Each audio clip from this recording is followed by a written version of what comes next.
President Trump wants to revoke Harvard's tax-exempt status. I don't know that the is going to do it. I mean, they may try to humor him, but a court is probably going to stop in, and he can blame the court and say, I tried, but the court stopped me. There is precedent based on racial discrimination with Bob Jones University. I don't know that that would hold up. The Harvard one would hold up in court, but he's going to give it a try, it seems. Harvard, you should know. In fact, let me pull back up this tweet. I just saw this tweet that Harvard actually requires students to take a class.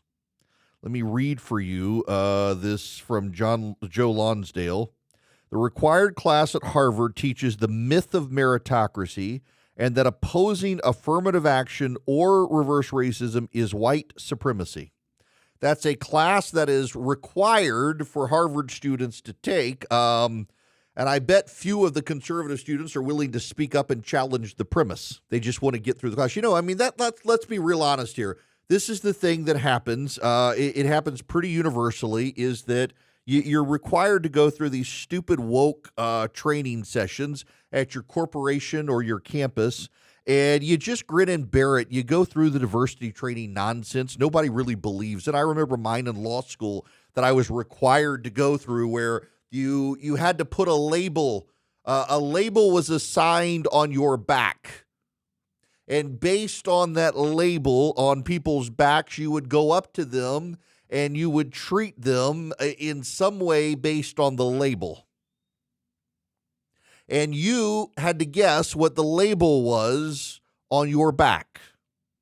And then, they pull the rug out from under you and explain to you that every single one of you conformed to a stereotype in how you embraced that person to make the labeling obvious. It's like, well, what the hell did you expect us to do? Seriously, this was a dumb exercise. I mouthed off in the class. It's like you want me to go up to someone and the label on their back is black. And so you go up to the person and you begin, and remember, the job is you're supposed to, in engaging that person, help that person figure out what the label on their back is. And I remember I went up to, it's actually a buddy of mine. I went to him and his label was black. And I went up to him and said, so how does it feel to be a black man surrounded by all these white people? Ha ha! He went, oh, she was not. It was some woke affirmative action person going through it. And my job was to ruin it for everybody. It was the stupidest exercise. And yes, I mouthed off on it. You're all playing to stereotypes. When you approached the gay person and you asked them the questions that to lead them down the path of realizing that they were labeled gay, you were making stereotypical. No, we were playing the stupid game that you yourself tried. And at Harvard, you got a mandatory class on this, and Donald Trump is done with it. The anti-Semites are in charge at Harvard. You know, when they did the anti-Semitism task force at Harvard, they couldn't even do the anti-Semitism task force. They had to do the anti-Semitism and Islamophobia. You know how it seems to go hand in hand these days for the Democrats. You can't denounce anti-Semitism without denouncing Islamophobia. Meanwhile, it's the pro-Islam people who are out there saying death to the Jews. If you're a Republican, you can talk about anti-Semitism as a standalone phenomenon. If you're a Democrat, you're not allowed to. You gotta throw in Islamophobia to show you're not a hater. Meanwhile, it's the pro-Islam people who are the ones hating on the Jews inside the Democratic Party. But I don't think Donald Trump's going to be able to get rid of the tax-exempt status. He's going to try. Probably the IRS is going to go down with it. It'll be maybe 48, 72 hours before a judge issues an injunction, and it'll probably lose in the Supreme Court. However, the thing I'm seeing from a lot of people, is doesn't Donald Trump know the precedent he's setting? The Democrats are going to do this to Republican institutions. Like Lois Lerner blocking the tax-exempt status of Tea Party groups back in the day. What about that precedent? What about the Obama administration suing Hillsdale College, which takes not a single penny in federal funding, but because of its tax-exempt status, the Obama administration sued it to make it comply with DEI obligations, among other things. Even though Hillsdale, people forget about this case. It was a real case. The Obama administration lost. They sued Hillsdale College, which does not take a penny of federal funding. And they sued because the argument was because you're 501c3 status, you're obligated by maintaining the status. No, you know why we give nonprofits special tax-exempt status where they don't have to pay income tax? Because they perform a service, but for them, it would be performed by the government. Bottom line, we give churches tax-exempt status because of separation of church and state, and because churches serve a spiritual and physical institutional need for people in community.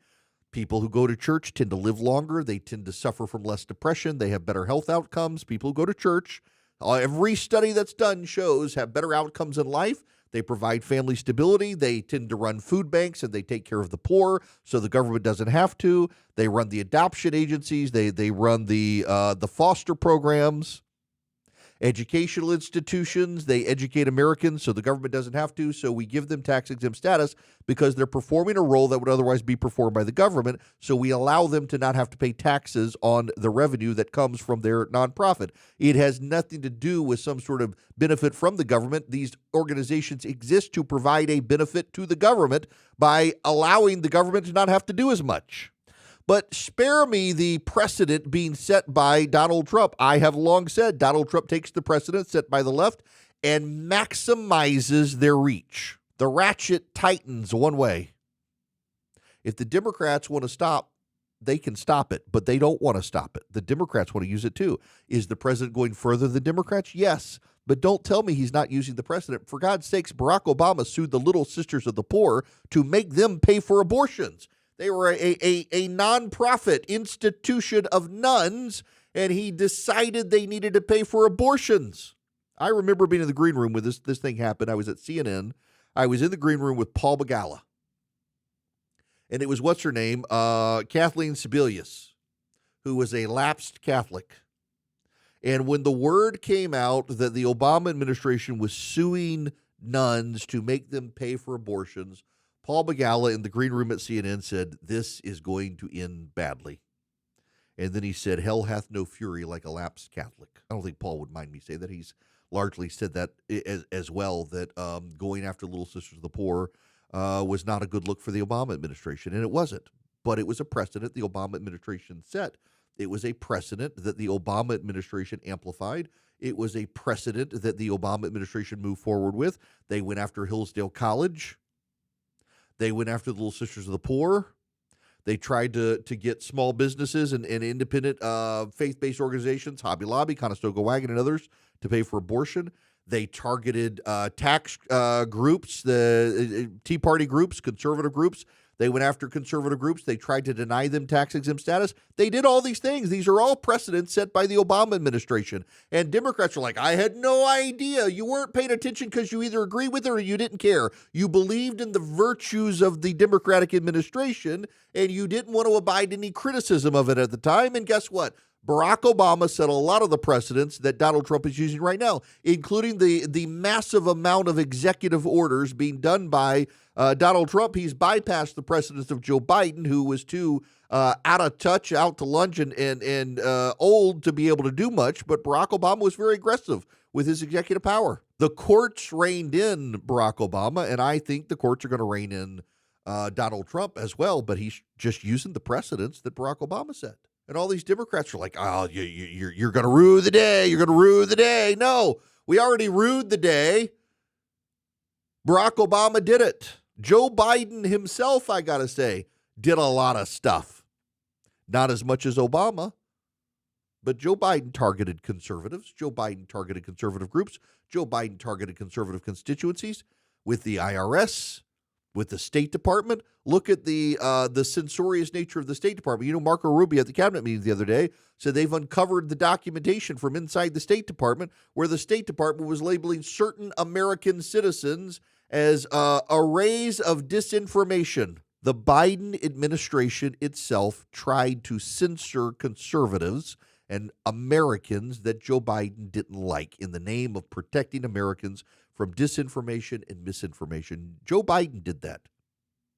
Right now, they're upset Donald Trump wants to have a military parade. Now, first of all, I got to say, I am not opposed, or I am opposed to military parades, because military parades are something that communist dictatorships do. The May Day parades, where they trot out all the soldiers and the military weaponry, they do it in Cuba, they do it in North Korea, they do it in China, they do it in Russia. I don't think we need to. We don't need to put our weaponry and our soldiers on display. Let them go kill the bad guys. That puts them on display. But Donald Trump wants to have a military parade. He wants to parade everybody, show them the military, show them all of that stuff. Let's not forget Joe Biden, when he wanted to do his speech with the red lighting in Philadelphia to tell people Donald Trump and the Republicans were a threat to democracy. He did a very partisan speech, and he had those Marines standing behind him as if it was a presidential speech when it was a campaign speech. And none of the Democrats were opposed to Joe Biden using Independence Hall or the Marines as a backdrop for a partisan speech. But when it comes to Donald Trump's military parade, they're like, he can't do that. That's using the military for partisan purposes. Sorry, suckers. Joe Biden already set the precedent. Donald Trump's just building on the precedent you people set. I was willing to criticize it when Barack Obama did it. Was willing to criticize it when Joe Biden did it. I'm willing to criticize it when Donald Trump does it. You people on the left, like, you have no clue. You seem to be completely unaware of the precedents you yourself set. And now you're upset at Donald Trump. Maybe you should be upset at your own side. As I say all the time, if you throw the ring in the volcano, you get rid of the power for everybody. But you people aren't opposed to the power. You're just opposed to Donald Trump wielding the power. You want the power. You want the robust government. And you convinced yourselves you're on the right side of history. History bends towards us.